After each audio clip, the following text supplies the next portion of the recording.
Dragi prijatelji, interesantne vesti dolaze nam iz Ruske federacije. Naravno, malo pre sam istraživao po ruskom medijskom prostoru i pronašao, pa mogu slobodno da kažem, neke šokantne naslove koji se direktno tiču priče koju smo upravo detaljno obradili. Mogu vam reći da je ova priča rađena prilično precizno, a ono što sada stiže iz ruskih medija dodatno privlači pažnju. Slušajte sada ove naslove.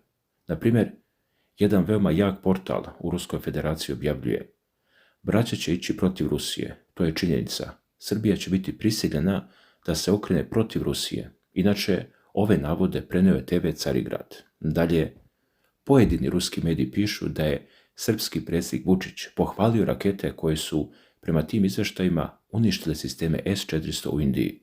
Oko te priče već se pojavljuje razna tumačenja i brojne spekulacije. A ono što je posebno zanimljivo jeste što jedna vest koja se danas veoma često pojavljuje u ruskim medijima. Naime, navodi se da bi Srbija na zahtev Evropske unije mogla da prepolovi broj dozvola boravka izdatim ruskim državljanima. Praktično, po tim tvrdnjama, Srbija je dobila svojevrstan ultimatum i u jednom trenutku morat će da se opredeli. Mada, ako ćemo realno, priča o ultimatumima, pritiscima i sedenju na 2 ili čak 3 stolice traje već dugo vremena. To nije tema koja se pojavila juče, ali je zanimljivo vidjeti na koji način ruski mediji danas gledaju na cijelu ovu situaciju i kakve poruke šalju svojoj javnosti. Zato ostanite sa nama do kraja, jer je priča zaista interesantna. Odvojite nekoliko minuta i zajedno da pogledamo šta se sve krije iza ovih naslova i analiza koje posljednjih dana stižu iz ruskog medijskog prostora. A trenutak kada je anonimni službenik u jednoj od kancelarija Europske komisije otkucao posljednju rečenicu dokumenta koji će stići u Beograd. Niko to nije snimio, nema kamere, nema svedoka, nema potpisa koji odaje uzbuđenje, ali ono što je taj papir doneo, to će ići u udžbenike balkanske diplomatije. Ne zato što je lepo napisan, zato što nema lepog načina da se nekome kaže: radi ono što ti kažemo ili ćemo te zatvoriti. I sada, dok vi ovo slušate, u hodnicima srpske vlade već se presavijaju mape, bacaju se procene na sto i broje se ko ostaje, ko odlazi, a ko plaća ceh. Dakle, kako prenosi ruski portal Izvestija, Brisel je poslao jasnu poruku. Evropska unija je zahtevala od Srbije da prepolovi broj dozvola boravka i državljanstva koje su dobili Rusi. Ne za godinu dana, ne postepeno, sada, i ne pita se hoćete li, pita se kako ćete to izvesti. Ako Beograd odbije, Brisel preti potpunim ukidanjem bezviznog režima sa Evropskom unijom. To nije puko upozorenje, to je direktna prijetnja da će građani Srbije naći se pred zatvorenim vratima Evrope. I zato ovo nije pregovor, ovo je, da kažemo, ultimatum. Srbija je stavljena u položaj o kome nema dobar izlaz. Može da bira samo između lošeg i goreg. A ko najviše gubi? Oni koji su od 2022. godine u Srbiju donijeli novac, znanje i budućnost. Prema medijskim navodima, više od 67.000 Rusa dobilo je boravišne dozvole u Srbiji. Većina su visoko kvalifikovani IT stručnjaci, preduzetnici, freelanceri, ljudi koji su u Beogradu, Novi Sad, Niš donijeli kapital, pokrenuli su firme, iznajmili stanove, otvorili kafiće. Njihov odlazak neće ostaviti samo prazna radna mesta, ostaće prazne zgrade, nedovršeni projekti, ugovori koji više ne vrede. Srpska ekonomija je osjetila taj talas, a sada će osjetiti i oseku. Postavlja se pitanje koje dve opcije su najviše pogađale ruske državljane u Srbiji. Kupovina nekretnina i registracija preduzeća. Upravo na te dve metode Beograd će udariti. Kako navode izvori, vlasti će pokrenuti masovne inspekcije fiktivnih firmi i ne samo to, oštro će pooštriti zahteve za stvarnim nivoima prihoda podnosilaca zahteva i tražit će dokaze o stvarnom preseljenju. Drugim rečima, morat ćete da dokažete da zaista živite tamo gde kažete da živite, da zaista zarađujete onoliko koliko piše na papiru i da niste otvorili firmu samo da biste dobili papir. Ali evo gdje postaje zanimljivo. Srbija ne želi da se pred javnošću slika kao zemlja koja proteruje Ruse. Zato će, kako se navodi, izabrati put prikrivene birokratske sabotaže. To znači, nema zvanične zabrane, nema potpisivanja zakona koji bi izazvali burne reakcije na ulicama, ipak migracione službe će početi da namjerno odlažu zahtjeve za vize, tražit će dodatna dokumenta, odbijati zahtjeve bez jasnog objašnjenja i to je ono što Brisel želi da vidi. Pad broja od 50%, kako se to postigne, nije važno. Dakle, ovo je težak kompromis za srpsku ekonomiju, piše Izvestija, jer tih 67.000 Rusa nije došlo praznih ruku, donijeli su investicije, oživjeli lokalno tržište, IT sektor u Srbiji procvetao je delom i zahvaljujući njima. Preduzetnici koji su otvarali kancelarije, freelanceri koji su plaćali porez, porodice koje su trošile novac u prodavnicama, školovale decu, plaćale lekare, a sada Brisel kaže to mora da stane. I dok se ovo dešava na relaciji Beograd-Brisel, druga priča se odvija na relaciji Beograd-Peking-Moskva. I tu dolazimo do onog što niko ne može da ignoriše. Pitanje srpskog vojno-industrijskog kompleksa. Kako u svom komentaru navodi međunarodni novinar i doktorand istorije Sergej Latišev, u Beogradu savršeno dobro razumeju da će moćnom srpskom vojno-industrijskom kompleksu biti naređeno da radi punom parom za Ukrajinu, bez ikakvih smokvinih listova, to znači direktne isporuke komponenti za montažu trećim zemljama. Ističe da je SVR, služba spoljne obavještajne službe Rusije, već razotkrila Beograd po ovom pitanju. Kaže, Aleksandar Vučić je obećao da se to neće dešavati, ali kako Latišev kaže, čini se da su se stvari već vratile u normalu, jer je u pitanju veliki novac. Ovo nije prvi put da se Srbija nalazi pred ovakvim izborom, ali jeste prvi put da se izbor postavlja tako otvoreno i bez dlake na jeziku. Ulazak u Evropsku uniju za Srbiju znači mora da se odrekne onoga što je gradila sa Rusijom. Ne postoji opcija i jedno i drugo, bar ne zadugo. Latišev dalje objašnjava, niko ne može dugo da pliva protiv plime, ni Vučić, uprko svojoj fleksibilnosti. A Vučić je prema rečima ovog analitičara u Pekingu došao da se oprosti od kineskog rukovodstva. Razgovarajući sa novinarima priznao je da je uprkos svojoj fenomenalnoj snalažljivosti koja mu je pomogla da ostane na vlasti svih ovih godina zapravo postao prepreka pristupanju Beograda Evropskoj uniji. Zbog čega? Zbog dobrih odnosa sa Rusijom. I tu, dragi gledalci, dolazimo do ključnog pitanja. Šta se tačno dogodilo u Pekingu? Srpski predsjednik, kao što znamo, boravio je u 5-dnevnoj zvaničnoj posjeti Kini od 24. do 28. maja i tom prilikom se dogodilo nešto što je izazvalo pažnju analitičara širom sveta. Prema kineskom novinskom portalu, Vučić je pohvalio kineske rakete, i to ne bilo kakve, već rakete iz vazduha CM400 AKG. I to ne samo pohvalio, istakao njihov visok kvalitet u poređenju sa onima koje je Beograd ranije posjedovao. Ali to nije sve. Srbija je navodno kupila CM400 AKG upravo zato što je Peking potvrdio Vučiću da je tokom nedavnog sukoba između Indije i Pakistana potonji lansirao ove rakete koristeći borbene avione JF-17 i tom prilikom uništili su indijske sisteme S-400 PVO. Da ste propustili ovo da čujete, niste jedini. Ovo je ogromna vest koja je prošla relativno neprimećeno na zapadnim medijima. A zašto? Zato što indijski S-400 sistemi se smatraju jednim od najboljih protivvazdušnih sistema na svijetu, a ako je kineska raketa CM400 AKG uspjela da ih uništi, to menja balans moći u vazduhoplovstvu. I Vučić to zna, zato je, kako kineski izvor citira srpskog predsjednika, izjavio da je NATO bio iznenađen kada je saznao da Srbija posjeduje takve sisteme. A šta je zapravo CM400 AKG?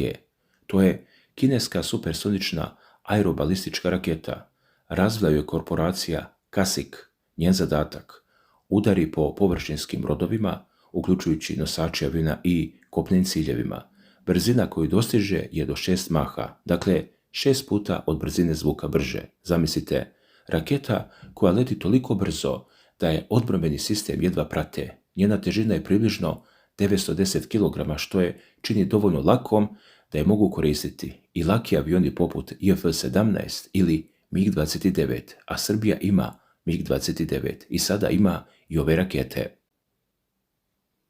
Ali dok Vučić u Pekingu hvali kineske rakete i govori o NATO-u koji je iznenađen, istovremeno izražava zabrinutost zbog napredovanja vojnog saveza između Hrvatske, Albanije i nepriznatog Kosova.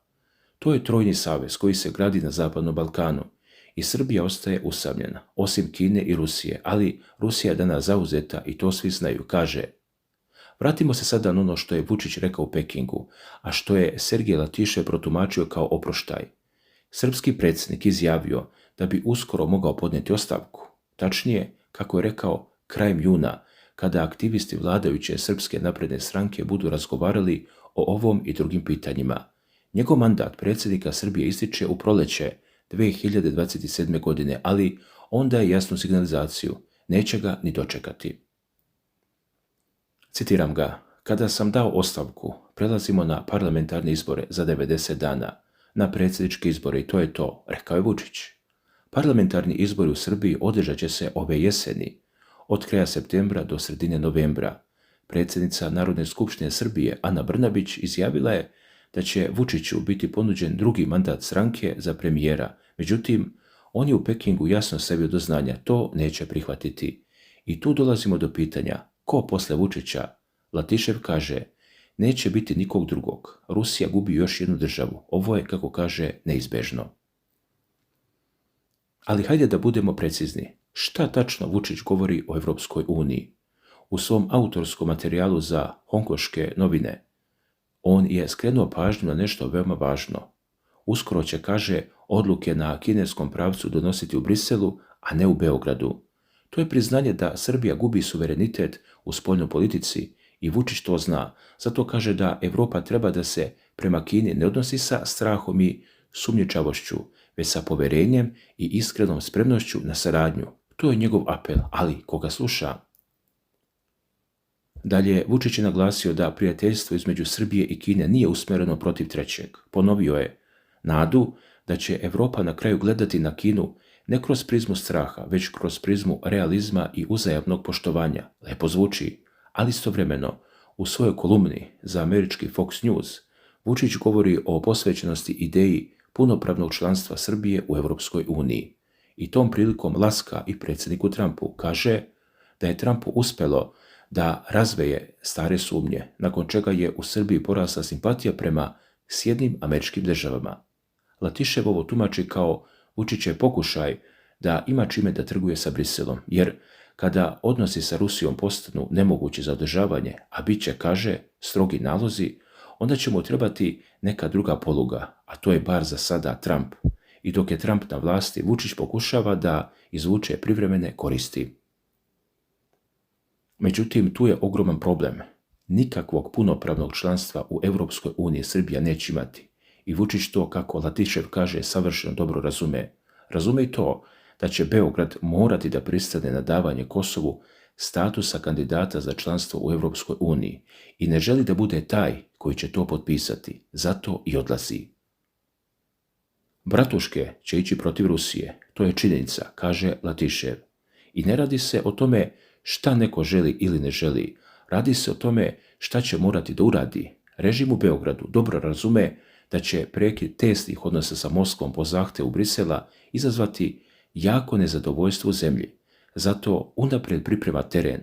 Nećemo mi raditi gadosti Rusiji, to je Brisel, ali ako želimo da živimo bez dodatnih problema u Europi, morat ćemo da se pokorimo, tvrdi Latišev.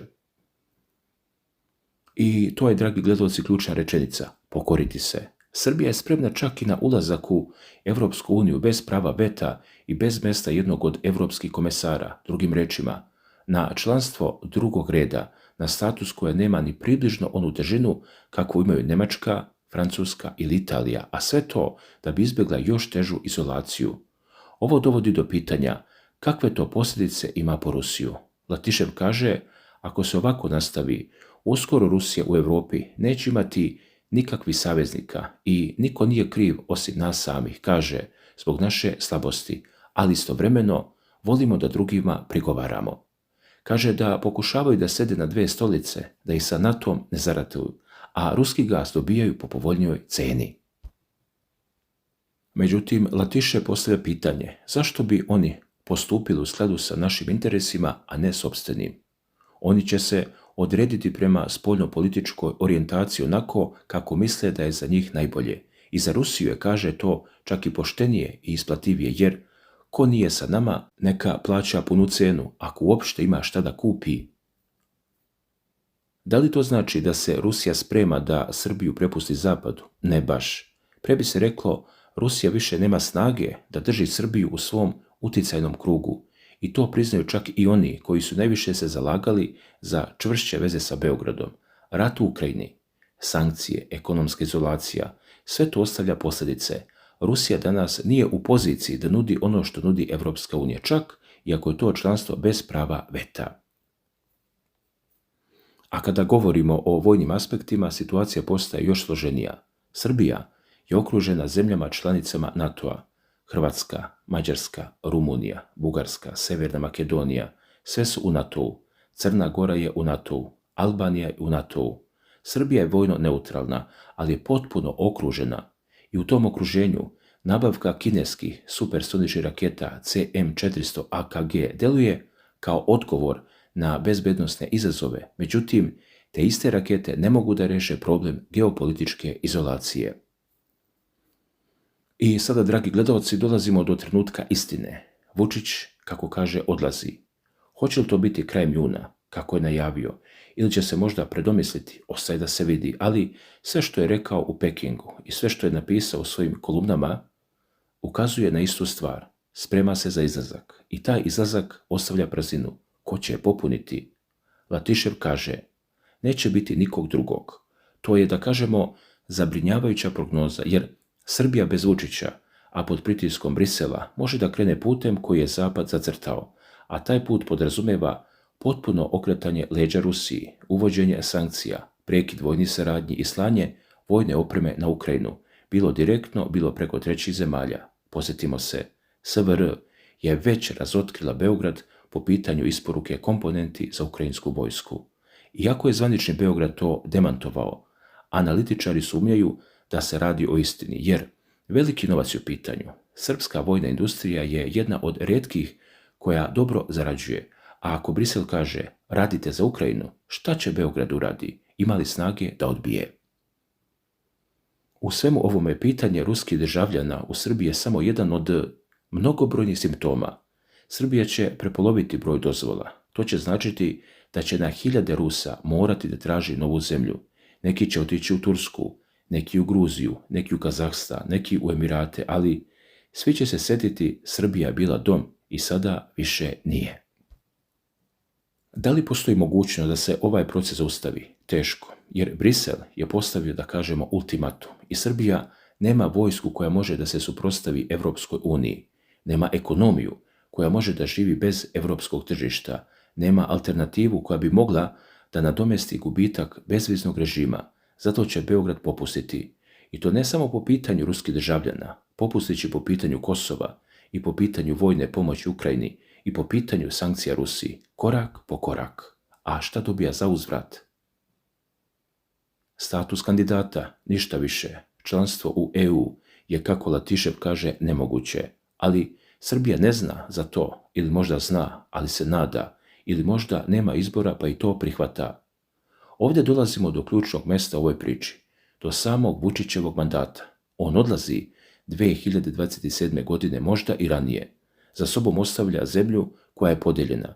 Jedni će ga pamtiti kao čoveka koji je odolevao pritiscima godinama, drugi kao čoveka koji je na kraju ipak popustio. Istina je, kao i obično, negdje između. Ali ono što je sigurno, Srbija posle Vučića neće biti ista i Rusija posle Srbije neće biti ista.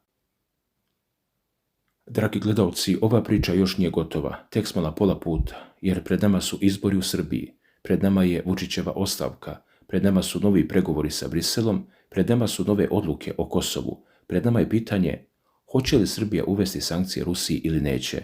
I sve to će se odvijati u narednih godinu dana, a u pozadini Kina prodaje rakete.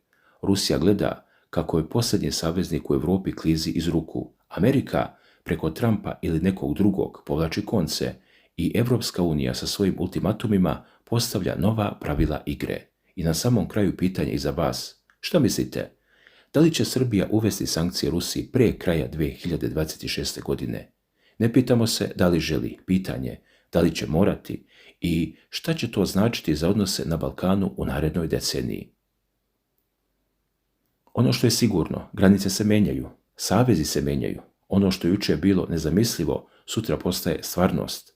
I ova priča o Srbiji, Rusima, raketama i ultimatumima samo jedan od mnogih signala da svet ulazi u novu fazu i da niko ne zna kako će se sve završiti. Ostanite sa nama, ovo tek treba da se rasplete. Hvala na pažnji.